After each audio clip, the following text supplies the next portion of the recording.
Greetings and welcome to episode 78 of the GS podcast, brought to you by Audible. Audible is the place to go if you want an audio version of one of your favourite books, or maybe a book you haven't read. As a listener of this show, that entitles you to a 30-day free trial and a free audiobook that you can keep, and it also helps to support this show too. You can claim this by visiting audibletrial.com/GS. My fantastic guest for this episode is journalist and author Asra Nomani. Asra Nomani is a Muslim champion of human rights and progressive values, so we delved into a huge host of topics. I think some of you may have seen her wonderful confrontation with the odious Nathan Lean a few weeks ago, so we will touch on that too. And really enjoyed the chat. Felt like I learned a lot, came away feeling a lot more positive about things. You kind of can feel the compassion in almost every utterance she has. So what I'd suggest is, if you've enjoyed hearing from her, send us some love on Twitter, send us some follow-up questions if you have them. You can find her at Asra Nomani. Surprise, surprise. Let her know she's got support. You can keep up to date on the podcast at gspellchecker.com. Enjoy. There's a word that some folks find real hard to spell. Ain't it homophobia, except after saying who cared to go burn in hell? But then along came a man, his spell took a proper god or creed, and he set out upon a noble quest to help those that don't know what it means. And he said, and go A-C-H-E-I-S-T, and don't you put that I before that E. A-C-H-E-I-S-T, don't mean we don't speak to nobody. And he keeps telling out these godless say, a reason sharp as a knife will make him run away. But if it's not that fight, well, he could go all day. Spell checker, easy, gotta spell check. You wanna know how it goes, I sing along with me. A-C-H-E-I-S-T, A-C-H-E-I-S-T, A-C-H-E-I-S-T, A-C-H-E-I-S-T. It's a great pleasure to welcome Asra Nomani to the GS podcast. Hello. Hello, Stephen. Thank you so much for inviting me to come talk to you and your awesome listeners. Excellent. Yeah, they are awesome. And I've really been looking forward to speaking to you as well. I'm really blown away by the work you're doing online, and from what I've seen in videos and your appearances on Bill Maher, and just this real strong promotion of liberal values and progression. So I'm hoping to touch on that in detail and a few other things. But I thought we could just give our listeners a little bit of your background in case they're not familiar with you. Yeah. Well, I was born in Bombay, India, when it was still called Bombay, not Mumbai.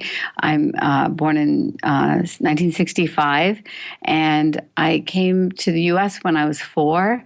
I was a classic English as second language student, didn't know the language, and my overachieving grandmother lied on my passport and had me sign off at 5 so that I could go straight into kindergarten in Piscataway, New Jersey. It was Martin Luther King Elementary School, and I just did a crash course in America, and learned how to give gift exchange at Christmas time and stand in the lunch line. And, my best friend was Nancy Drew growing up, the American Girl detective.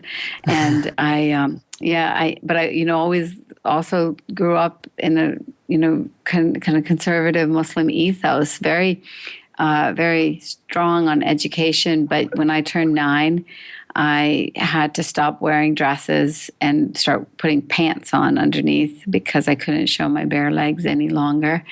And, it was definitely clear that I wasn't going to be allowed to date and go to the Friday night prom, middle school and high school. And so I was living that life that many immigrant kids live, balancing different identities and trying to find ultimately yourself. Yeah, it's kind of like one foot in, one foot out, isn't it? I mean, how much of an American did you feel? Do you feel fully American now, or do you still feel like an outsider in some respects? I absolutely feel really comfortable in my skin now. I feel very clear about my identity, so I turned 50 this year, and I would say it really took me my lifetime. And, the thrust of my work is to shortcut some of that work for others, especially the younger ones who are really of the same generation, even though we might be separated by decades. Their parents might have been the ones that came to the UK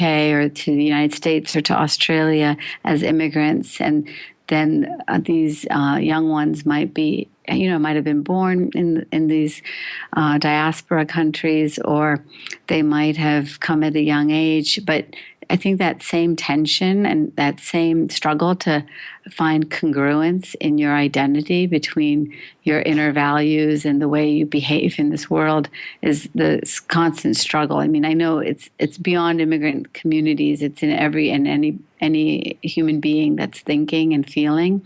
But I really have at the heart of my work is the hope to help others avoid much of the struggles that I walked through. Okay, great. I mean, I'll probably circle back on some issues relating to the States specifically a little later on, but I mean, you're someone who's you promote progressive values. As far as I can tell, you're a secularist, and to me that kind of transcends religious beliefs, really, personal religious beliefs. I don't tend to care so much about religious beliefs as somebody shares progressive values, and so I imagine we're probably going to agree on a lot through this conversation. I mean, the only thing I can really touch on, which might be an area that a lot of non-Muslims would have concerns about, is that they may feel that Islam doesn't really provide a context for these liberal values. And I was wondering maybe you could explain a little bit how you derive your liberal values in the context of Islam. What can you tell us about your interpretation that can put people's minds at ease? Yeah, I really draw on several sources of both inspiration and intellect.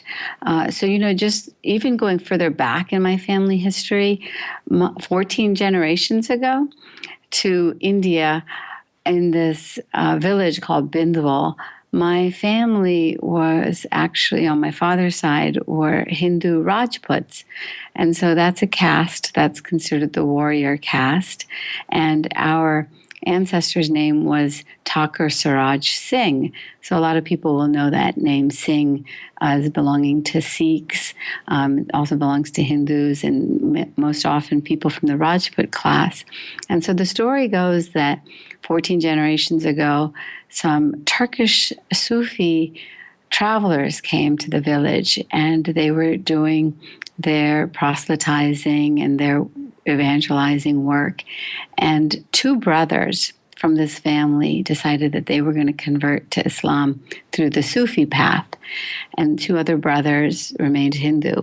And so to this day, I have a longing to go back to that village because I haven't visited yet, to see and meet my family on the other side of the religious thread there that runs through the village. But, I come from this ancestral history then of expanse, is the way that I think about it, an expanse in, our relationship to faith. And then on my paternal side, my dadi, my paternal grandmother, she was a woman who was courageous and strong and intellectually brave in challenging a lot of the ethos that she grew up in like the 1940s, 50s, 60s in India. That was just traditionalism. Like, she was the first in our village that took off the face veil. She was the first to drive a car. And that ended badly when she hit a rickshaw. And so it was a sad ending to her driving career. But she would go, they called her like the Indira Gandhi of our family, because she would have such an energy and power.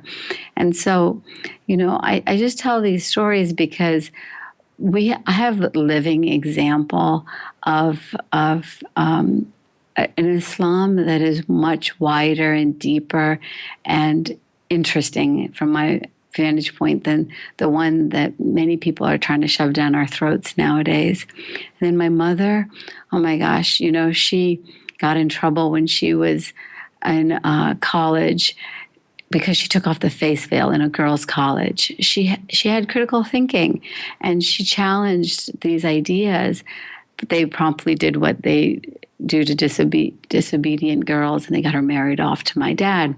But then when my mother showed up at the train station in Hyderabad, India, my grandmother was there to greet her. Remember the grandmother that hit the rickshaw? And my grandmother promptly took off the face veil with which my mother had arrived. And so what you can see, I hope, is that there's this constant challenge, of what Islam looks like. How do we practice it? And then our journey brought us here to America. And just the experience of living in America caused us as a family to grow on so many levels. When I was a child, I got the edict that a girl cannot marry a man outside of Islam. And we felt the suffering and the pain that comes from that when you happen to fall in love with somebody who is not Muslim.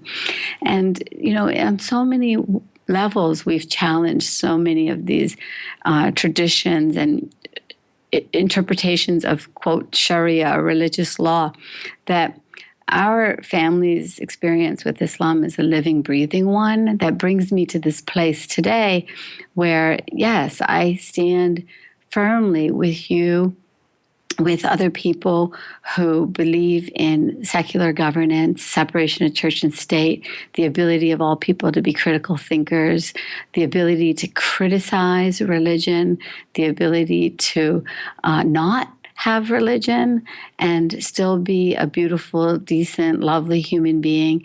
And so I asked my dad once why he grew with me in all of this, because he was very much a traditionalist.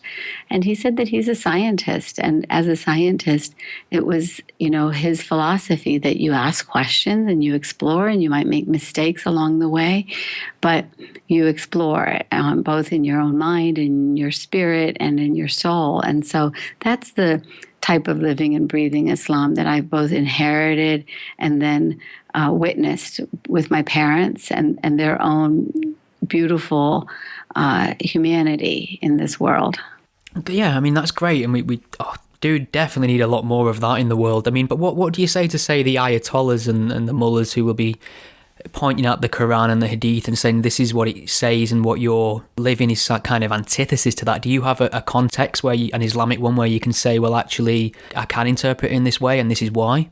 Yeah, I don't know, Stephen, if you and your listeners have been introduced to this really neat moment in Islamic history of these thinkers that were living in Iraq around the 10th century, and they were called the Mutazilites. Have you ever heard of them? Was they part of the early reform movement? Yeah, exactly. They were the rationalists, right?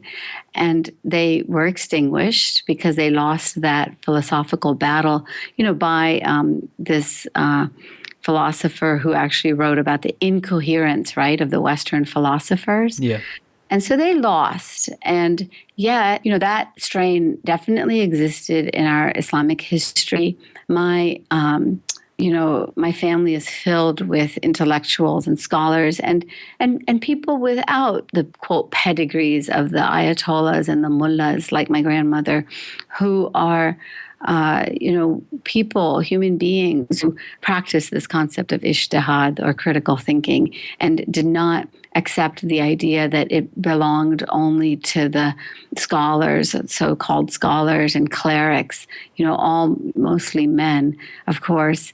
And so that's the traditions that I go back to, the traditions of these Mutazilites, and the fact that before, now in Sunni Islam, within Shia Islam, we have these schools of jurisprudence, right? That are called madhabs. And today in Sunni Islam, we have 4 surviving madhabs.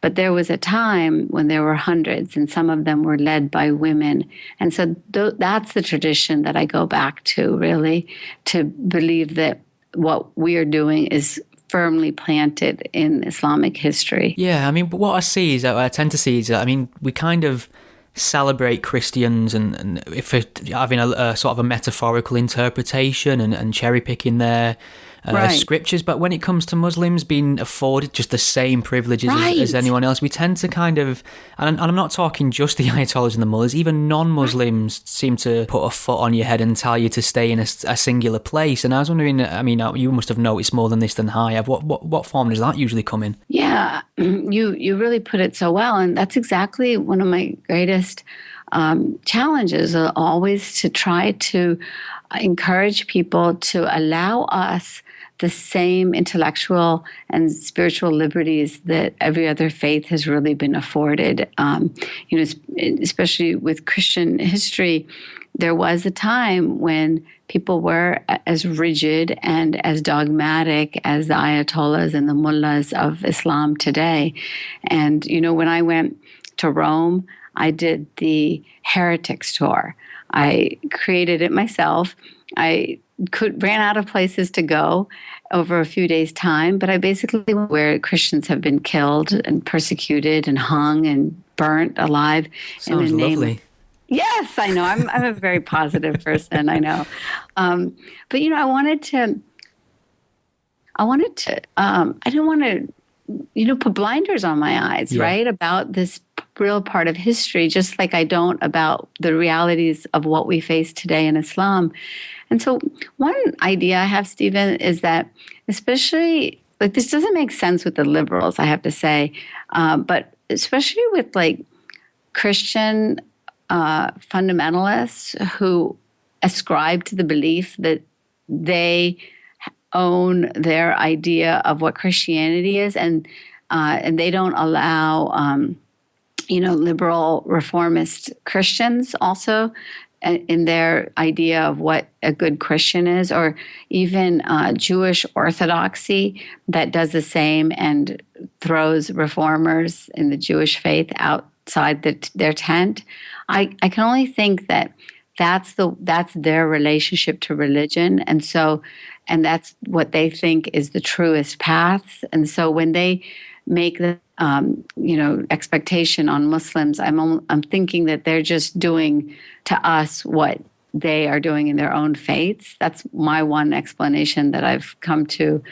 But with liberals, it's another dilemma because many of them don't practice. Well, most of them don't practice that literalist interpretation of their own faiths, if they do at all, and then they act as if that literal fundamentalist interpretation of Islam is the purest one when they reject it in their own birth religions, and reject reformist, progressive-minded Muslims as if we're traitors to the religion. And so, with them, as you've talked so eloquently and written about, there's such a deeper level of political failure, really, that I see happening. Yeah, I mean, it's really interesting because I see this all the time. There's kind of like a Muslim purity test, do they drink kind of thing? Do they pray the required amount of times? And you don't really see that with people holding Christians to the same literal instructions. But I mean, I'd like to have a little change of pace actually onto something that's caught both mine and your attention, and this is the character of Nathan Lean, who's somebody who's been dining out on this whole Islamophobia industry. He wrote a book about the Islamophobia industry, I believe, and I think from what I can tell, it boils down to any criticism of Islam is just imperialist racism. But I mean, I was very pleased to see you confront him at a public event recently on the way he talks to Muslims and treats reformers such as yourself, and the way you spoke about Majid. And I was just wondering, maybe for those who haven't seen that video, you could explain what happened there. Sure. What happened just on the back end too is I emerged then after the 9/11 attacks and this horrible murder of my colleague from the Wall Street Journal, Danny Pearl, as a reformer. I realized that, it was on our shoulders as Muslims to challenge the extremists.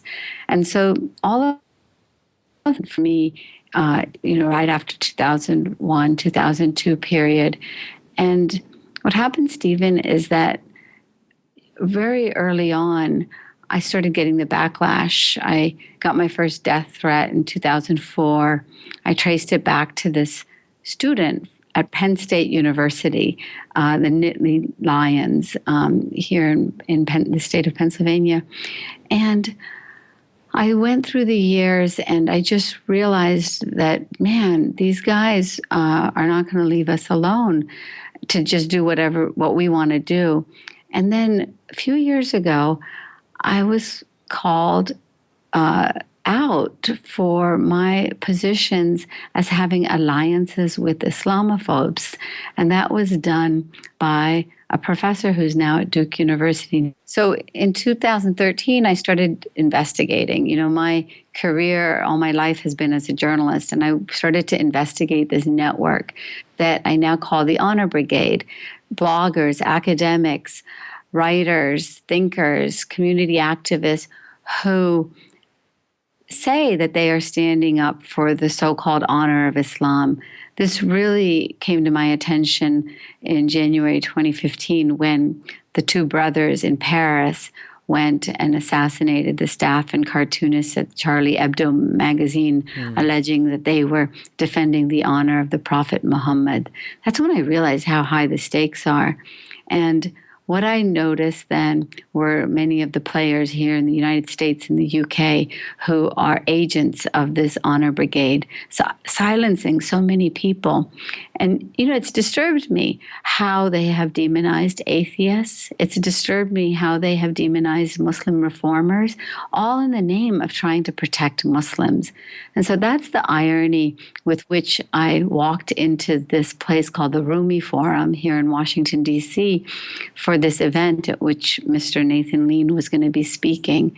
Mr. Lean is somebody that I know has targeted people in the most ugly and nasty attacks. And yet, there he was sitting talking about how he was defending Muslims from nasty attacks. And so I stood up and asked the simple question to him of why he participated in nasty attacks. And as some of your listeners will know, he didn't even acknowledge me. He simply said that he would go on to the next question. And then when I stood up and challenged this position, he proceeded to continue with an attack on me. And so his response to the question was another attack. And I was not planning this, to occur as it did. I thought that he would sincerely answer the question, but unfortunately he didn't. And he continued to go on Twitter, attacking me further, alleging that I was having a love affair with this liberal Muslim reformer, Majid Nawaz, essentially amounting to slut shaming, something that's pretty serious, not only in the West, but especially in our Muslim world. And so I continue to stand up to folks like Nathan, and I'll continue as a journalist to stand up to these bullies. And I really can't tell you enough how much I appreciate the fact that you had my back and that your listeners have had my back. Because, my last book was called Standing Alone, and I have gone through a lot inside of myself to come to ask others for help, to trust others, and to turn to others. And I really can't tell you how much I appreciate the fact that I'm, in fact, not standing alone, but we're all standing together for critical thinking and rational free speech. Thank you very much. I mean, the hard work's all yours. It's the job of people like me really to be an ally when I can. It's interesting what you're saying there about not really knowing who to lump yourself in with or to trust on this issue. And I think Islam is probably the great divisive topic amongst liberals, because you look at women's rights across the board, you look at just human rights in general, and liberals are all speak up, making strong positive noise about those things. Then the second you put that within an Islamic perspective, they suddenly turn on their heels and kind of side with the oppressor in a way. And I was just wondering, is it just a fear of racism, do you think? The fear of maybe speaking out against what's perceived to be a minority? Yeah, I think that Muslim organizations and leaders decided a good 5 years ago, if not a bit earlier, that they were going to use the race card as a strategy. There's this mini United Nations called the Organization of Islamic Cooperation. And after the Danish cartoon caricatured the Prophet Muhammad, they took a position that they were going to stand up for, quote, pure Islam. So, of course, the Organization of Islamic Cooperation is based in Jeddah, Saudi Arabia. So you know what their version of pure Islam is. Yeah, sure. Right?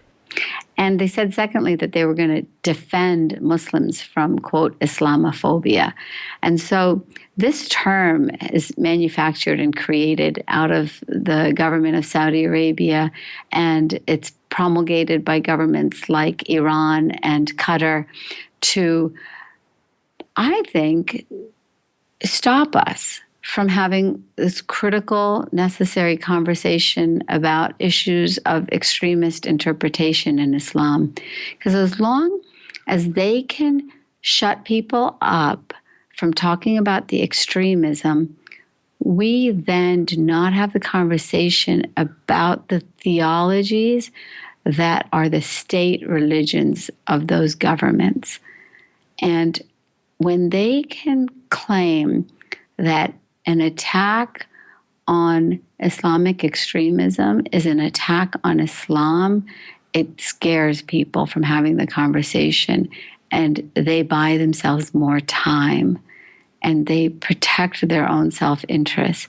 And so to me, this has been very much a strategy of reputation management by these governments. And unfortunately, too many liberals have not been able to see that they sell short their own progressive values when they side with governments that kill gays, banish women to second class status, force headscarves on the women even if they don't want to wear them, deny people fundamental free speech rights, refuse atheism as a way of life for people, and make it a crime punishable by death. These are just such critical values that people need to sit quietly and reflect upon as ones that they need to cherish and defend. And this is the battle of our generation right now.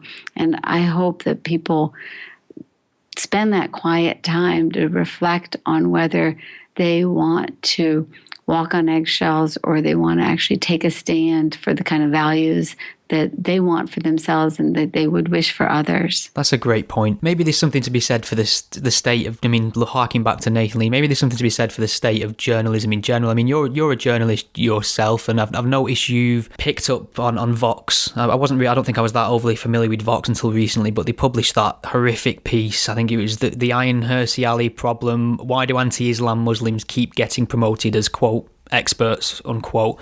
And I think the digital medium has helped foster this in a way. I mean, you kind of expect it from blogs a little bit, but when you see prominent platforms promoting and endorsing this kind of level of reporting that can be easily picked apart with a quick fact check. I mean, right.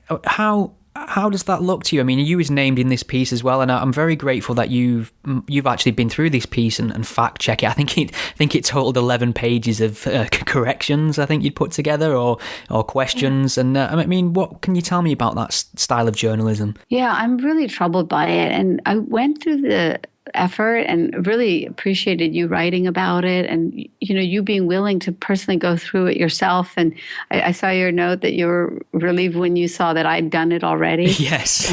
Saved you a little bit of time on the weekend. Exactly. But I do it. Some people say, oh, just look the other way, but I'm telling you, there's a strategy to try to silence people. And my son is 13 years old, and I have grown up with the same, lesson plans that children all around the world are learning about bullying. And they're taught very clearly not to be bystanders. Don't be silent bystanders. The Disney, logo goes, don't be a bystander, be an upstander, right? I had to have my son explain that to me. But this is a choice that all of us face, and I believe that we have to hold people accountable. So when Nathan Lean had actually written this piece that was also a hit piece against myself and Ayan Hersey Ali and Bill Maher last summer, I did the same thing with Salon's editors. I sent them a very lengthy, detailed memo on all of the mistakes he made. For example, he stated that I had married a U.S. Army officer. So I had been engaged at one point to a U.S. Army officer, but I never married him because we all make bad decisions sometimes about who we want to marry. And so I fortunately didn't. And yet they have had that published since last summer and refused to correct it along with so many of their other mistakes. So that's just factually untrue, isn't it? It's not even a difference of opinion. No. And it's like facts don't matter, but we, the rational, critical thinkers of this world, have to stand up for truth and facts. And so when I experienced that with Salon, I just was aghast as a journalist, as a professional educator, because I had once written for Salon. That's when I went to Pakistan and I started doing my first personal narratives for Salon at a different time when they actually fact-checked and had their journalists do reporting. But now they've become, all of these platforms have become mouthpieces for these smear campaigns. And I would like your listeners to help me because I've been working on this for years now, trying to connect the dots. I'm going to try to come up with a sweet Excel spreadsheet or something like that so that we can systematically understand these attacks and the mediums that are being used, because this is not okay. This is not all right for our debate on such a critical topic to be hijacked by people who are acting so unprofessionally. And so when Vox published this hit piece, I again went through it very systematically, but then having learned my lesson with Salon, published it online on Google Drive and shared it with the world, shared my emails. And as you noted, Ezra Klein, their editor, a former columnist, a former liberal columnist for the Washington Post, responded by simply saying that these smears were a difference of opinion. And as you know, that's a pretty deadly opinion to have of somebody that they are anti-Muslim. Yes. Especially if you are a Muslim. I mean, for me, I'm just an infidel. I could probably get away with it. But these, the charges of being anti-Islam, especially for a Muslim or anti-Muslim as a Muslim, are gravely serious in some parts of the world. Yeah. So these so-called liberal progressive defenders of a minority faith are willing to throw us under the bus. And I want to know why. Look, I'm not just a reporter who believes, in speculation. I want to know who's investing in these companies, who's advertising with them, where is their subscription based. Another platform that is oftentimes used is this liberal progressive website called Alternet, right?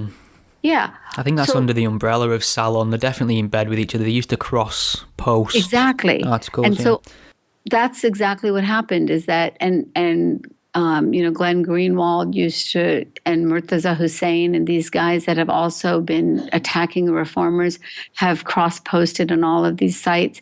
And so this is our job. I'm saying to you and to all your listeners, we got to figure this out. Like, I know we can do it. Like, we can crowdsource this. And I believe that we have to follow the money. We have to see where the Qatar Foundation out of Doha is spending its money. Where is it sending its grants?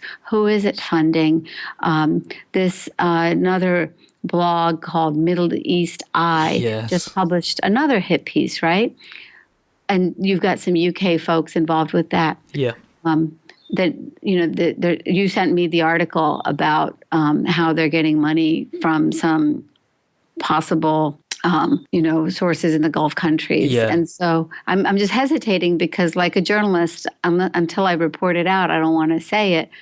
But that's nice that you think that way, because I don't think you're afforded the same privileges, really. People will say, well, Asra's spoke to this person or Asra's published here, she's obviously a neocon goon in the pocket of such a person, you know? So, gosh. I mean, it's really nice that you are thinking like a journalist, which I don't think there's enough of in these kind of online platforms at the moment. Yeah, and what we have to realize is on one hand, we've had a universal breakdown in standards of journalism, but specifically in this area, we're dealing with politics and we're dealing with governments that want to get messages out. We're dealing with political parties, Islamist political parties that want to protect their little fiefdoms, but we can figure it out. I just know it. Like, we're smart enough, we're dedicated enough, we're on the correct side of history. And so, Stephen, this is my project right now. I'm telling all your listeners too. This is my project. I'm kind of framing it as a book right now, but I want to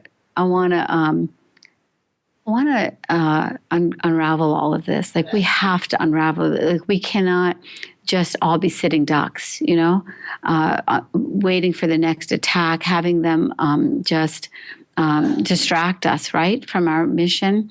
This is part of our mission, is uncovering their identities, revealing who they are, figuring out their agendas and their financing. This is how we're going to save the world. I'm totally on board. It's a battle of ideas, isn't it? And they're really damaging this conversation. So I think going back to your Disney example, I think Christopher Hitchens said something like, never be a spectator to unfairness or stupidity, something like that. So it's not quite as Disney, but I think we're on the same page there, because I mean, these things need to be challenged, because people wandering over to Salon or Alternate or Middle East Ally, it gives the appearance of a professional journalism, and they're not, you know, they can be swayed. They're not always of the mind to fact check themselves. So it really matters that we're getting an alternative viewpoint out there and challenging some of this. So there's nothing more I like sometimes than to take a badly thought out article apart. And it shouldn't be as easy as it is, really, should it? No, and my background, I got a master's in this field called international communications, which is sort of like the media equivalent to international relations, and it was about.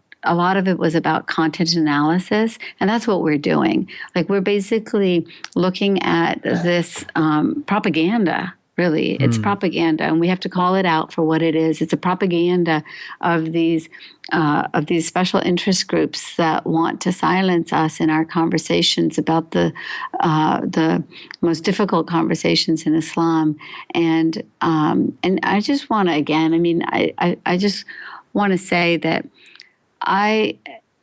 it's really been painful and hurtful for me to watch how atheists have literally, I think, in some cases been hacked to death, and in other cases crucified figuratively for just their beliefs and for their critical thinking. And I especially feel a lot of love and affection for those that now describe themselves as ex-Muslims, because I know how much suffering and pain they've endured in our communities.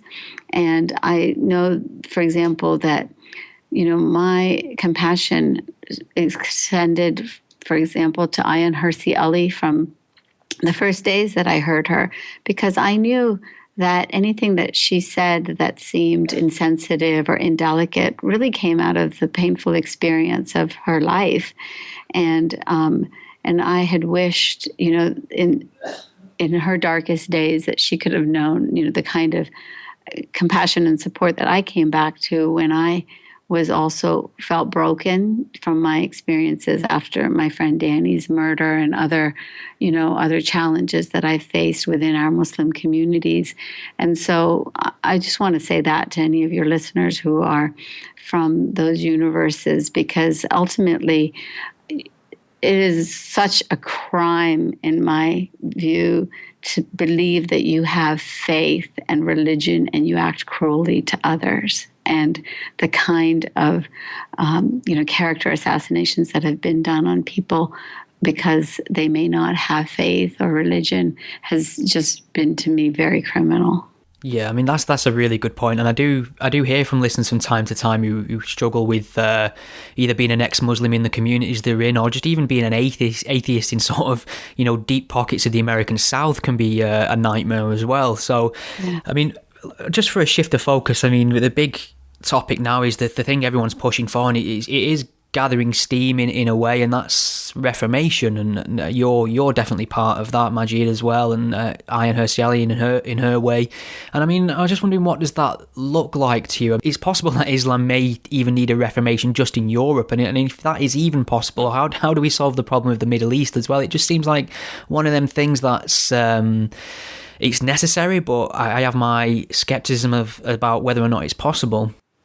Yeah, I hear you. I mean, I think that the idea of Muslim reform, came out of our own individual experiences of trying to practice an Islam of critical thinking and feminism and facing so much backlash. And so I feel like there's a couple levels. One of our hashtags right now for the Muslim reform movement is Muslim reform. But another one that I really believe in is my Muslim reform, because I do believe that on an individual level, people have to also have the courage to stand up for in Islam in their families, in their mosques, in their small communities that practices compassion, critical thinking, feminism, secular governance, peace, of course. And then, so that's on the individual level, because even on the individual level, oh my goodness, people are so challenged, I mean, I hear from so many people, so many Muslims who are so grateful to us for speaking out. And, one person wrote to me the other day and said, but how do I do it safely? How do I do it and not end up dead? Like that's a fear. That's a very real fear. Yeah, that genuine fear. Yeah.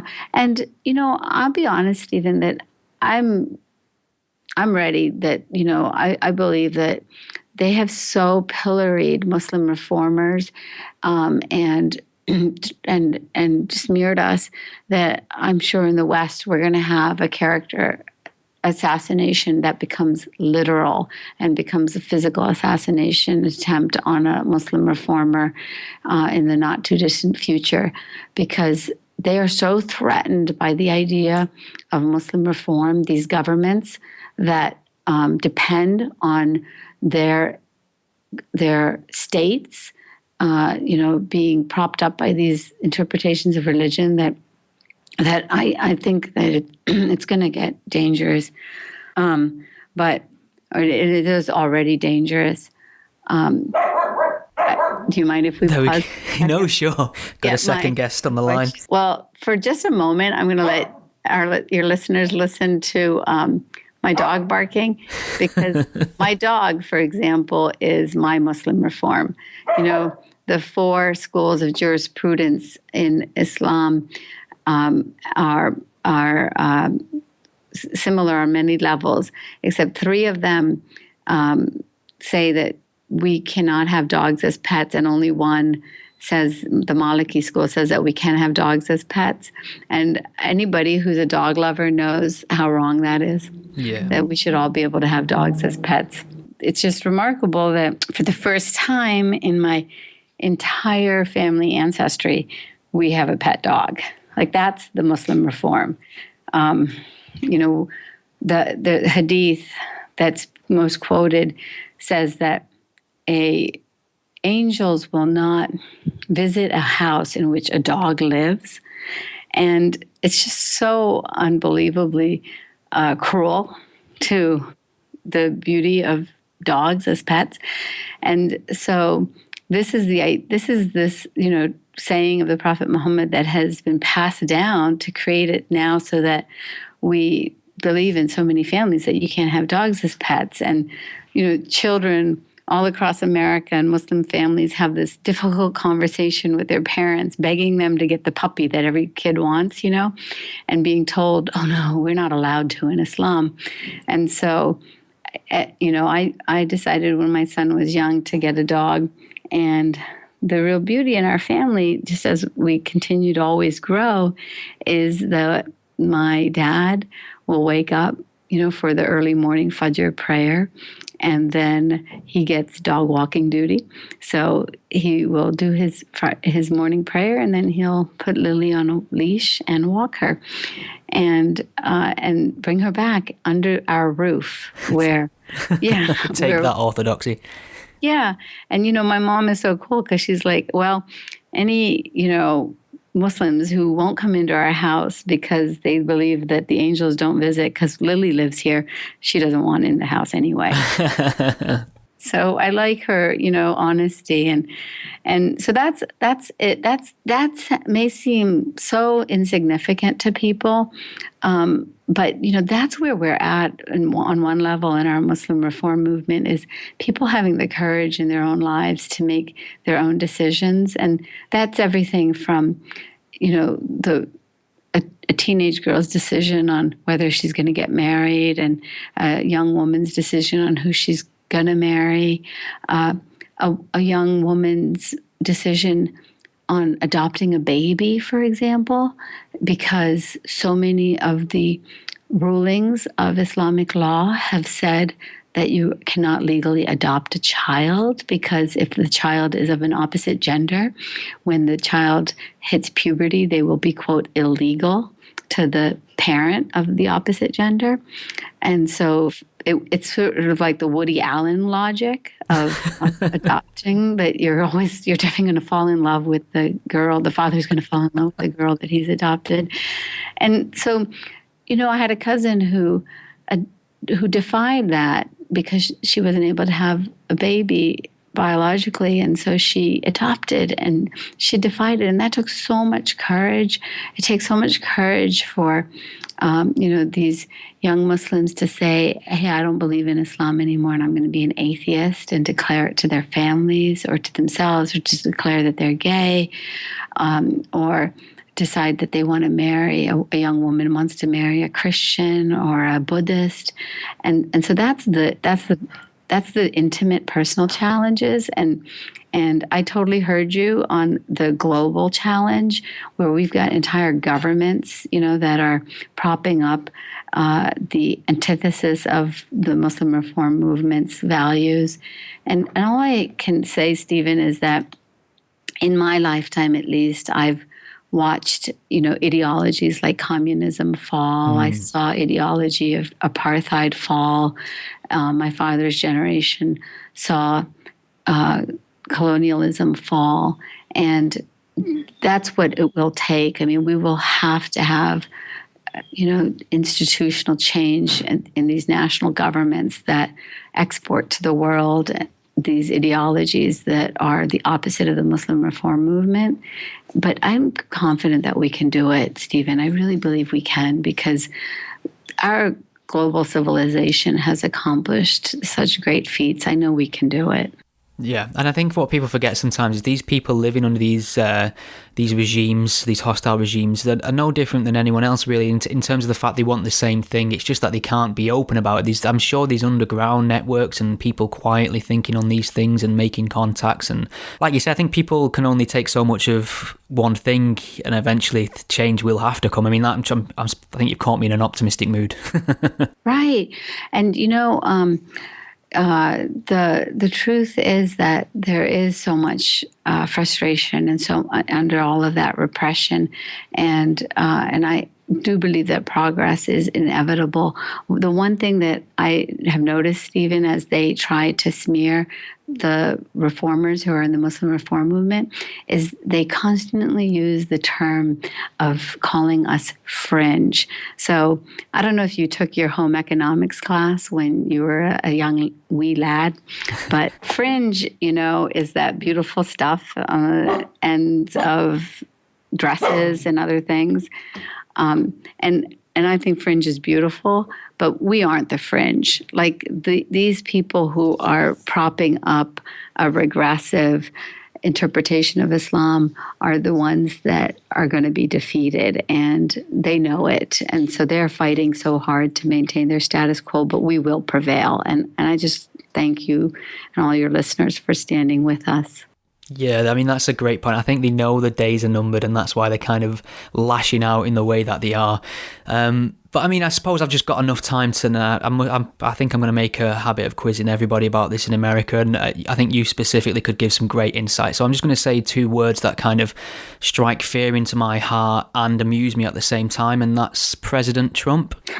And I mean, how, as an Englishman looking in, it seems rather insane. And I kind of went from, well, he doesn't have a chance, to being extremely concerned. And I mean, I'm well aware you've heard his rhetoric on Muslims in general, and much of what he said. And how do you feel as a Muslim American hearing these things from a possible future president? Well, I actually have confidence in this country to stand up for the values of dignity and human rights with which it was born.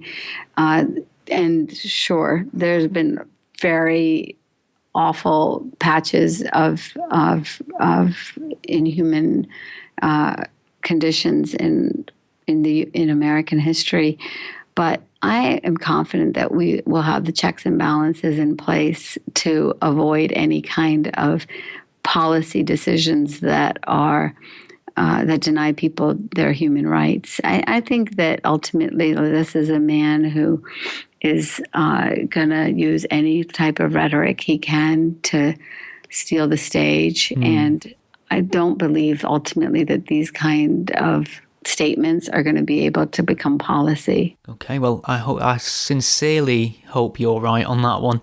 Asra, I've really enjoyed speaking to you, and I've just realised we've just come over the hour mark, and I was wondering if there's anything else you wanted to say before I let you get back to your afternoon. Well, I just want to say thank you again to everyone, to thank you to you.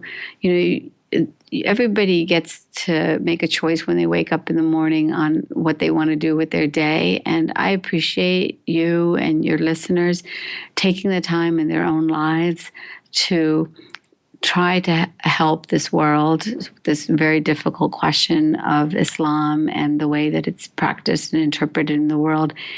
It's not easy for you all, too. You are targeted also for a lot of cheap shots and attacks. But I really respect the ability of people to express themselves without fear. And even if they feel fear, to express themselves. Because, look, I feel afraid at times too. And I know that there are dangers in this kind of work, but we are at a historical moment in our lives. And it's all of us ordinary people, just trying to go to bed safely, get our kids to bed, make dinner in the evening that are going to save our world. And I'm so heartened by the rational thinking that I hear, that I just want to end with this word of gratitude to all of you. Oh, that's very kind, Asra. Thank you, and thanks for all the great work you're doing as well. It's genuinely appreciated. So I look forward to seeing you release some more writing and some more appearances to kind of pass on these progressive values that you have. Thank you very much. Oh, thank you. I really appreciate it. Thank you very much to my superb guest, Asra Nomani, and thank you very much for listening. I think we've all learned something here today.